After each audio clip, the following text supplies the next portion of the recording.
मी 2 महिन्यामध्ये अप्रिय घटना जगात देशात घडणार आहेत. वार तारीखाचं त्यात सांगणार आहे. जे नेपाळचं झालं तसं जगात सगळ्या देशांचं होणार आहे. त्यात भारत सुद्धा मागे नाही. जगामध्ये सर्व देशांमध्ये मोठ्या प्रमाणात अतिवृष्टी. खरं आता पावसाळा संपत आलेला आहे, पण आता नव्यानं पावसानं जोर धरलेला आहे. अतिवृष्टी सर्व जगात होणार आहे आगामी 2 महिने. आगामी काळात मोठ्या प्रमाणात त्सुनामीच्या लाटा, त्सुनामी तयार होईल. समुद्रकाठचे जे देश आहे त्यांना लाल कंदील लागलेला आहे. मोठ्या प्रमाणात 8 रिश्टर 9 रिश्टर भूकंप होणार आहे.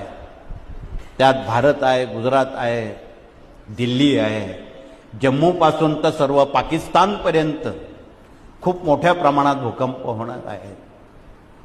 खूप मोठी नुकसान, वित्त आणि मानवहानी होणार आहे. अनेक प्रकारच्या रोगराया त्यातून होणार आहे. कोरोनापेक्षा अवघड आजार आगामी काळामध्ये टपून आहेत. म्हणून या साऱ्या दुःखद आणि अप्रिय घटना थोपवायच्या असतील भगवतीच्या सेवेशिवाय नाही, स्वामींच्या जपाशिवाय नाही.